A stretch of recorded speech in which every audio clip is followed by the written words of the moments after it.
Welcome to Working Title, a project for and by young people with multicultural and multi-faith backgrounds.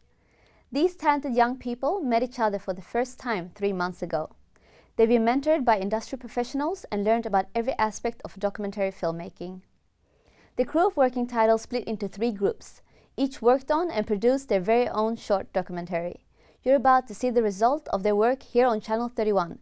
Join us as we have a look at the first film.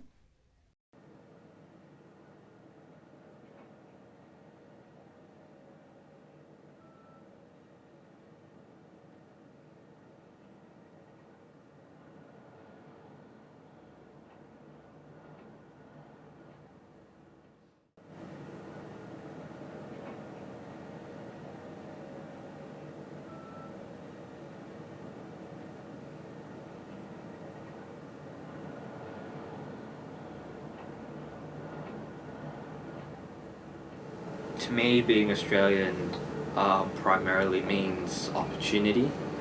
I think that most people take for granted what we have here and the resources that we have available to us as Australians, irrespective of where you come from or your religion.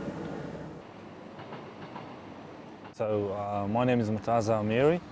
When I arrived at the airport, I thought, that I would be going into one of the high buildings in the city, one of those apartments there, because I'd seen the photos before. But yeah, we jumped into my dad's friend's car and then coming to Baltimore Bridge, we see the buildings and stuff, and then me and my sister, we kind of like, nodding to each other, like, yeah, maybe one of them. But yeah, we go down the tunnel, we get out of the tunnel, there are no buildings on site, and yeah, an hour later we ended up in Endeavour Hills. No street lights, nothing. Yeah, kind of weird, not what we expected, but yeah, we managed.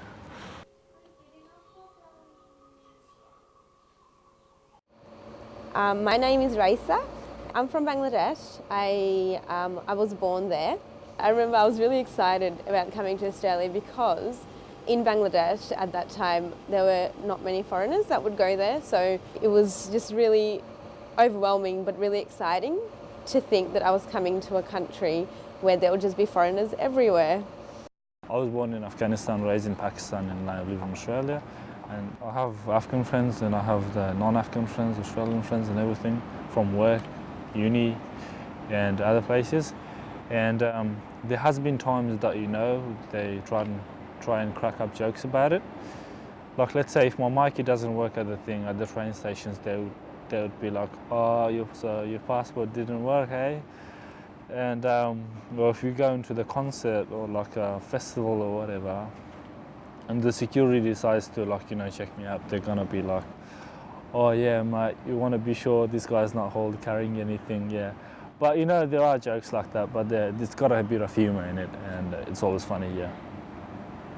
It's so primary school. It's really cute, but it's really sad at the same time, being always the last person to be picked when you have to play. It's so funny. I'm very good at identifying with all different types of people because when I was younger, I never limited myself to one group of friends. I would have friends of all different cultures. I like learning about new things and just seeing what different views and values other people held. There was differences. So yeah, maybe not as much. That I didn't feel as much that I belong here because I didn't know about the community. So if you don't know much about the community, obviously you don't feel like you belong. But yeah, the more you hang out, the more you look around, yeah, the more knowledge you get about the community. Obviously, it helps you, to blend in. Yeah. For me, I felt that fitting in was really important. So after obviously 4 or 5 months of being laughed at, I was like, all right, that's it, enough is enough. I'm gonna try and be like them, because to me that was the best thing that a kid can do to not be made fun of. And I did, obviously. I watched so much Home and Away that my accent completely changed, and this was amazing. Australian TV does amazing things to you. Well, I think that people from minority groups you'll notice that some of them, they're very hard-working people if they're given the opportunity. I think they're able to overcome like adversity not quite easily, but they are able to, do more than the average Australian in terms of overcoming adversities and stuff. And I think that given the opportunities, they would probably go a long way.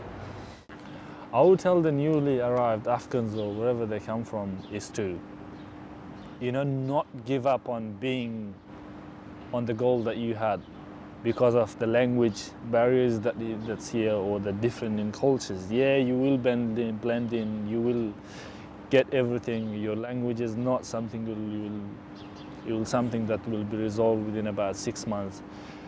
I came here in 2007 and I'm an average guy. I'm not like super smart or not even smart. I just worked up hard, not even that hard. I just worked.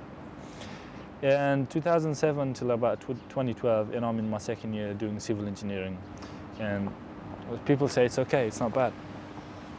Understanding culture will actually give you a peace of mind thinking, all right, this is me. And that's important because only then, if you truly know who you are, can you then possibly give something to someone else? If you're always questioning who you are as a person and where do I fit in and where do I belong, you're so consumed in those thoughts that you can never sort of step out of that and see what's around you or, I think, live life to the fullest. I don't know how else to explain it.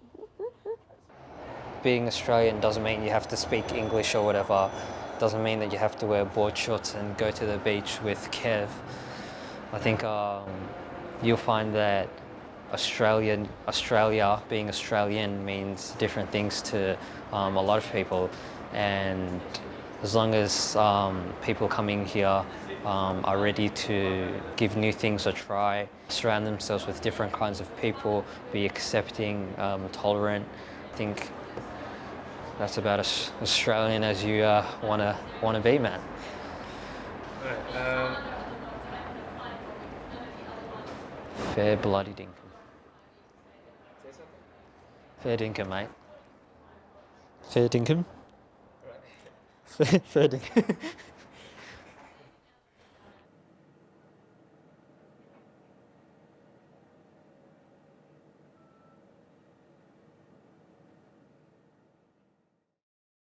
Here I am with the crew of Generation 1.5. Great film, guys. Thank you. Thanks. How do you feel about it now when it's been on TV? It's a little unreal because we've been working on it for three months now, I think. Yeah. And it's just been our little project that the four of us have looked at. It's strange that anyone can view it now. Is it the first time you're doing anything like this? Yeah, that's actually literally the first time for me that I'm doing a documentary film, and I believe it's such a great thing to be doing because the more you enjoy something, the more you're willing to do it more and more. So yeah. So would you like to do anything like this in the future? Definitely. I'm just thinking to do something. Oh, how exciting! Yeah. So how did you come up with this idea? It was Arco actually who came up with this idea. Okay. Yeah. We were the first session when we met each other, we just talked about our experiences living in Australia and how there are a lot of similarities in the experiences we had, and so I guess a theme that came from that was being a second generation or 1.5 generation migrant and things like fitting in and what it means to be Australian. Yeah. And so, we thought it was quite interesting, and we were wanting to talk to people in our age group about more about that. So how did you find these people? Actually, through our networks, I guess. I had many friends who had experienced, different kinds of journeys through their lives, and basically settling in a new country is not an easy thing. So we had a few friends who were really willing to be interviewed, and we were finally able to interview them and and know more about their experiences. Okay. Yeah, we found out a lot by interviewing them. In that formal setting, they really do open up in a different way. It's really interesting. Was it the first time they were on TV? On camera? Yeah, for most of them, yes.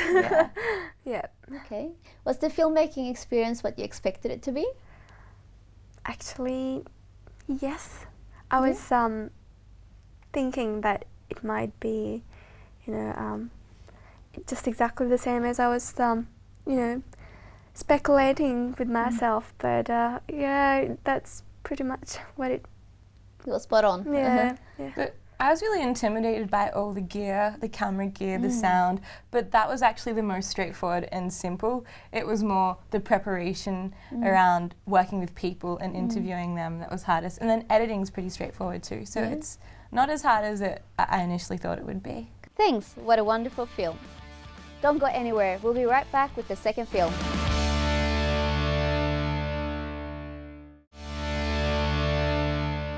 Welcome back. The next film is by our youngest group yet. They are all in year 11 and 12 and managed to create this inspiring short film. Let's check it out.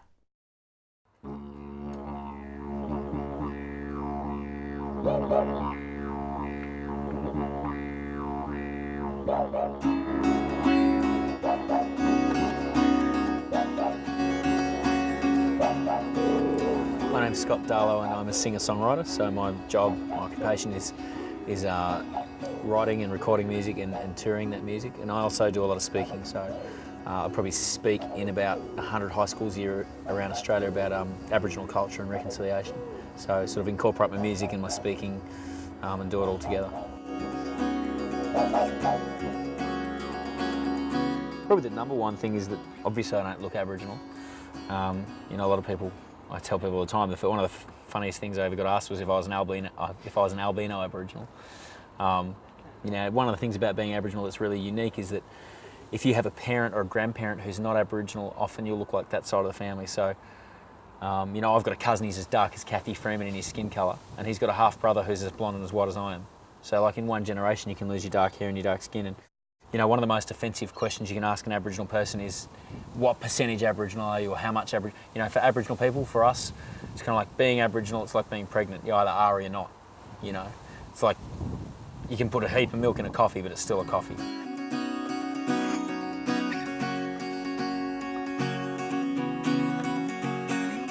What you say, what you do, why can't you see my point today? Look around you, I try to tell you, it doesn't seem to matter what I say. Music's awesome because it doesn't matter what your occupation or what your background or who you are or where you're from, everyone loves music.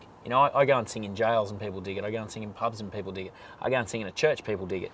It doesn't matter, you go and sing anywhere and people love music. So what that allows me to do is stand up there and then bring some of my Aboriginality and the positive things we're talking about and go, hey, this is what we've got. And music's that conduit that gets people excited about wanting to hear it.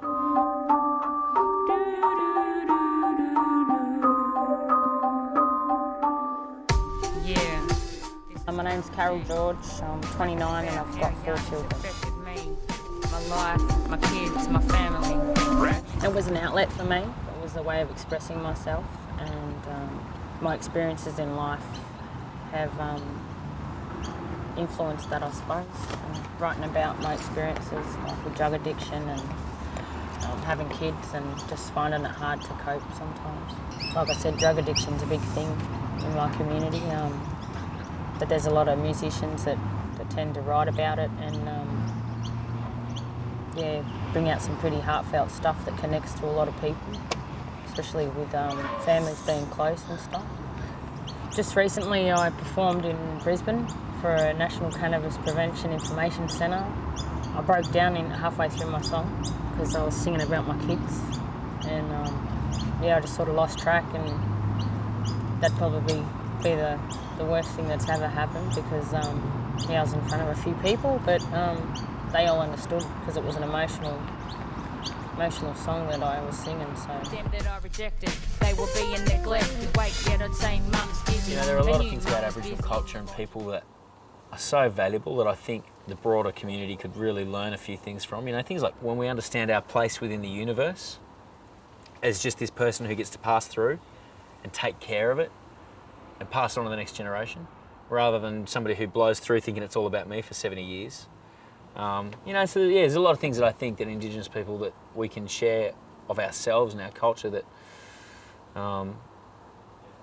that I think the broader community could really be enriched by. Yeah, I think it's important to expel yourself as a role model, as a positive role model, especially to the younger community. In every song you've got to have a message, so I could see myself with my messages that I write in my songs having an impact on some youth in my community. I do, yeah. The really important thing that we've got to do, not just with music and the arts and media, is to encourage Indigenous young people to succeed in whatever the things are that they're gifted in. You know, whether that be education, whether that be law, whether that be music, sport, arts, media, whatever. You know, we've got to encourage them and say, you know what, there's a whole world out there that you can achieve in. Follow your dreams and yeah, just do anything to make them happen. And if you get knocked down, just get back up and, you know, go even harder. And accept support when it's there. But most of all, don't ever give up on yourself or anyone around you.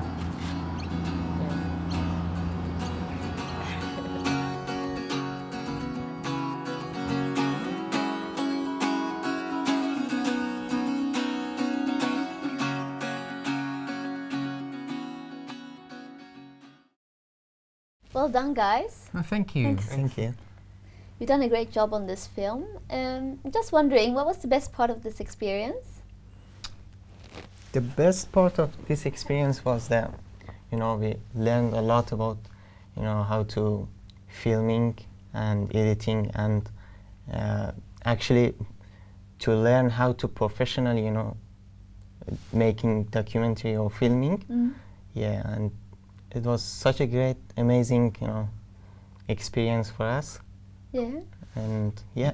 Just within that, I think the best part about it is just being able to have that final product. Yeah. And it's a final professional product that we've created, and along the way we've learnt all these skills and we're able to establish all these skills and put them all together and be able to put together something like awesome that's going to be shown on TV and people get to see it, and it's all about having a finished product, which is I think the best about any form of film or documentary making. A really good experience as well would be probably meeting all these new people, like that actually have a passion for filmmaking.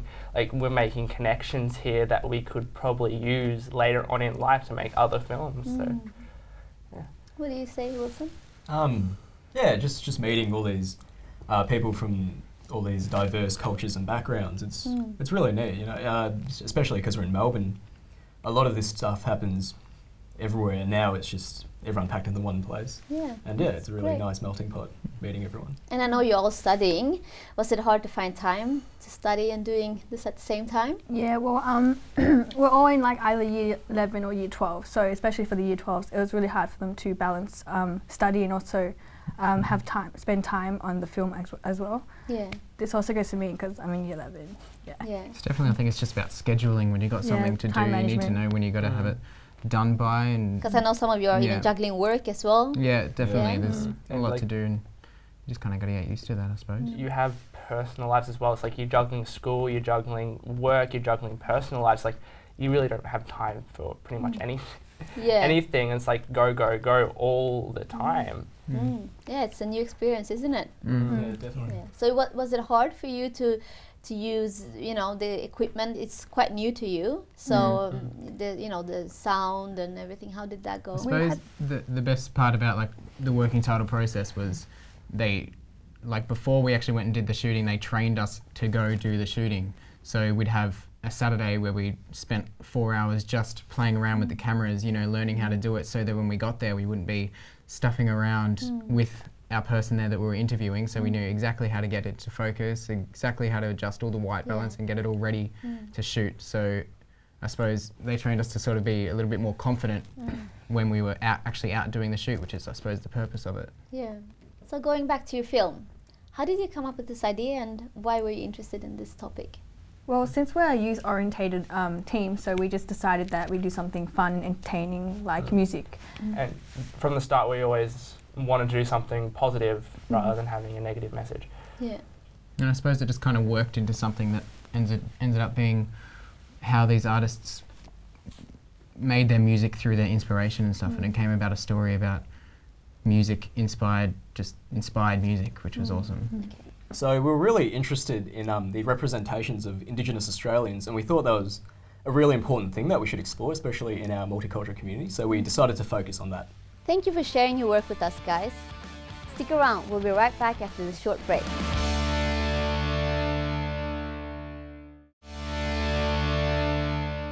We have one last film to show you. This time it's about love across the borders. Let's have a look.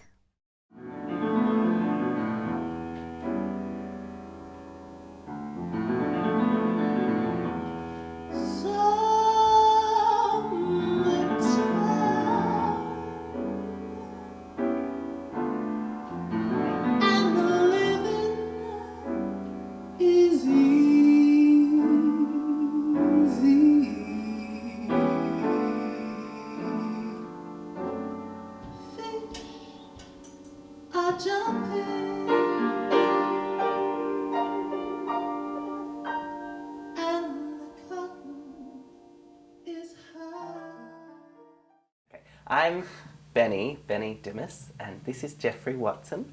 I'm a singer and he's a dancer. I do jazz singing and he does contemporary dance. Tonight we met at a New Year's party. And we were at the house of one of Benny's fellow singing students. And she had this wild, crazy New Year's party, and it was a Yes. dress up, and there were performances throughout the night, and I was one of the performers. So I got up and I sang Somewhere Over the Rainbow. My dad is a Javanese Indonesian, and my mum's Scottish, Irish, Australian. And so my mum studied Indonesian at university, and for her master's degree she went over to Indonesia to write a political biography of General Nasution, because there was so much political upheaval in Indonesia and not many people writing histories of it. So she went over there to get the information direct from the sources. And one of the people she talked to, one of the journalists, said, "You have to talk to my friend Waluyo," which is my dad. They met and they just instantly kind of fell in love with each other. And then he proposed to her and she said yes, but he couldn't get into Australia, you know, because it was a different time. It was during the 70s. So they had to wait. They met in 1973 and they had to wait from being engaged 3 years until 1976. And they got married in 1976 in Australia. Finally, he was able to get into the country. My family is very, you know, white and Australian in the sense that any white person can be Australian. I've always had a lot of friends of different nationalities and religions and cultural upbringings. So I never really considered race to be much of an issue. But meeting Benny, he talks about racial issues more than just about anyone I've ever met in my life. He does consider them very important. But I'm starting to see why now, because I'm starting to see that there actually is a lot of discrimination that happens that you don't notice if you're not from a family that encourages diversity, which unfortunately doesn't seem to be the majority opinion. What I always say to try and explain it to people is the way that you hear most queer people talk about how being queer affects their daily lives, it can be the same for if you're from a race that's not a mainstream race like white Australia. And so, because a lot of my gay friends don't understand that kind of stuff, and why are you always talking about race? And I say, well, it's the same way that you're always talking about being queer. It affects me just in the same way, and I think sometimes it affects me more than being queer, because it's, oh, I'm queer, that's cool. But being from a, you know, because people say being from an ethnic background, except that everyone's ethnic, even white people. So to say that so-and-so is ethnic and so-and-so is white is just reinforcing that you think that there's difference. So one of the funniest stories about interracial relationships and interracial families was when my father first came over to meet my mother's parents and their family and friends, who were all white and all white Australians. And so it was my dad, who was very dark-skinned, and about 6 elderly white Australians. And they were all trying to make polite chit-chat, and they didn't really understand what he was saying because he didn't speak English very well at the time. And one of them just couldn't stand it any longer, so she said, "Let's have a cup of tea. I'll take us to go have a cup of tea. I'll get it from the kitchen." And so my mum and my grandmother went into the kitchen, and this friend walked around asking everyone how they took their tea, whether they took it with milk or with sugar or anything like that. So my mum and my grandmother were waiting for her in the kitchen, and they'd forgotten, you know, it was a while later. And this friend comes into the kitchen and she says to my mum and grandmother, "Isn't it hilarious how Yo is the only black one?" And everyone just looked at her horrified, because what did she mean, the only black one? And she took a minute to realise what was happening, and then she was absolutely horrified and terribly embarrassed, and she went bright red and said, "I meant the tea. Everyone else drinks their tea with milk, and he has his with just sugar. The only black tea." Because, yeah, everyone thought that she was just stating the obvious. Isn't it hilarious? He's the only black person in the room. So. It's pretty hilarious.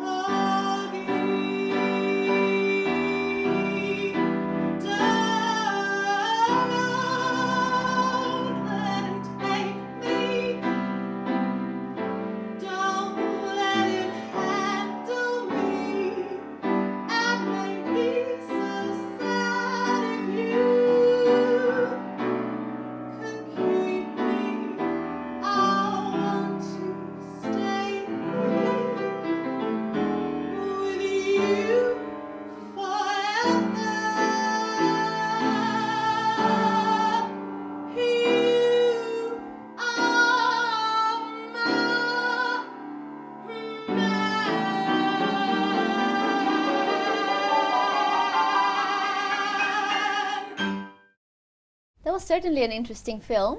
What made you decide to make a film about this topic?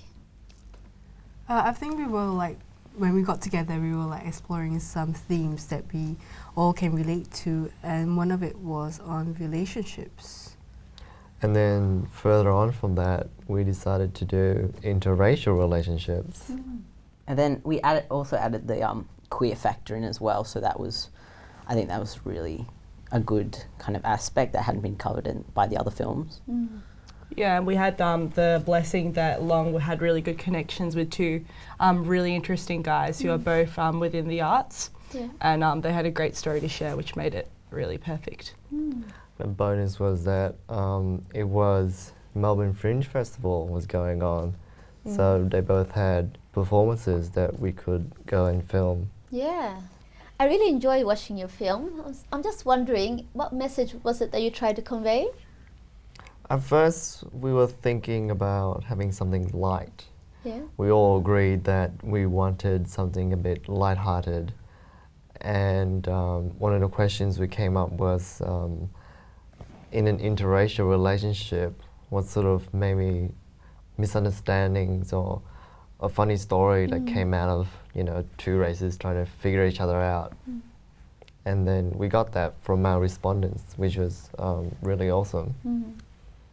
I think we're also having a bit of a discussion on love. I mean, it's something that everybody, you know, whether it's for your cat or for your family or for a partner, we all experience love to some degree, and we have different experiences with it. And it was a really poignant story which Benny and Jeffrey had about their relationship together.